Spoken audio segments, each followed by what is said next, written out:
of affairs. It's called An Individual Affair. It's one of those days where my husband has to work and I don't.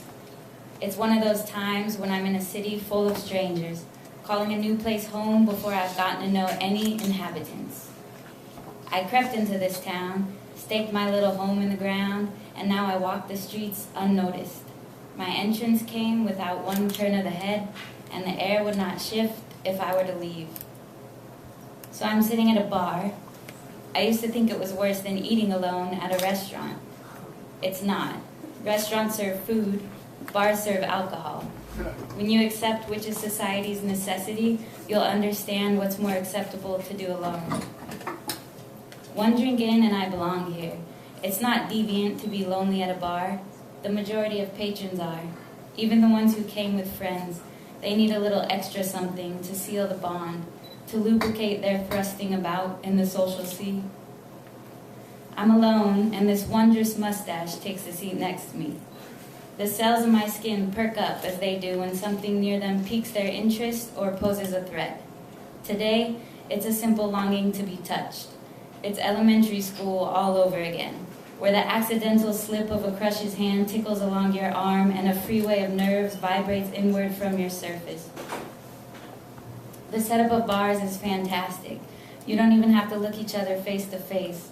It's peripheral scrutinization from an already inebriated eye. Anyone can be a winner. At this point, I know what I want is friendship, but it's so much easier to fuck. If he talks to me, I'll go home with him. It's as easy as that. One lover doesn't suffice when all the disconnected arms of your social circles have been tattooed with vacancy. What I need is a hug from a parent. I need a friend to do a favor for, or a child with something to learn. I need a talkative coworker who sees me as more than a machine. A customer with compassion beyond our transaction. I need someone to ask me who I am and care. Someone to tell me the bores of their day just because they have a mouth and I have ears, and that's how it works. It's not even sexual, but the way he flicks his eye my direction makes me forget I'm alone. As we start talking and he touches my leg, that's equivalent to a birthday invitation, dinner and drinks. When he compliments my eyes and pushes the hair from my face, I feel as if I've been asked to be a maid of honor. In a few hours, when there's a naked body lying across my skin, pushing all of its force against my own so that our breath becomes one, I'm the most popular girl in school, the prom queen. My husband's face flashes across my mind, as it occasionally does during these times. The guilt I feel is assuaged with the reminder that I couldn't possibly love him more than I do. But one person's love cannot provide it all. I'm an individual with individual needs. It's my fault for taking shortcuts. I should be knitting, joining a book club, but I'm not. In this town, I am nameless, faceless. I can do anything while being anyone. Right now I'm giddy like a schoolgirl, a stranger's beard bristling against my cheek.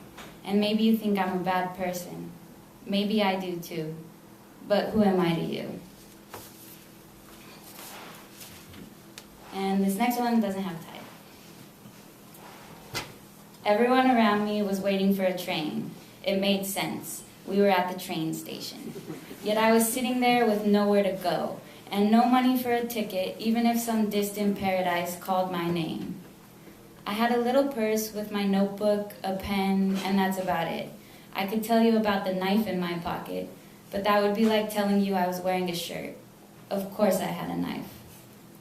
It was a Tuesday, and only a few people were scattered around me, squinting in the sun.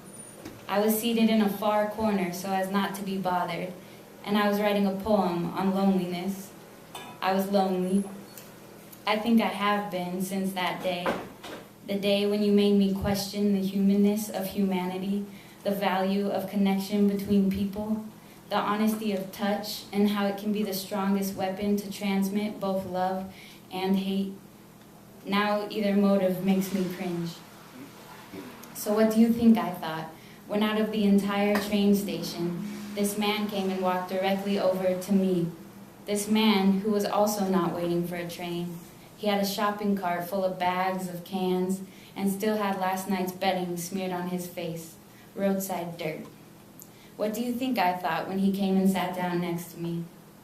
Me, uncertain if I want to uncover what you've done with my innocence.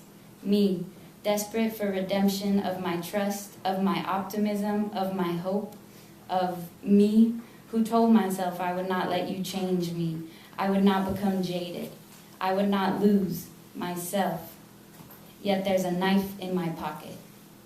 And through jagged teeth, this man says hello. And through jagged teeth, he smiles. And in that moment, I remember you inside of me. And it's in that moment I know you're still there.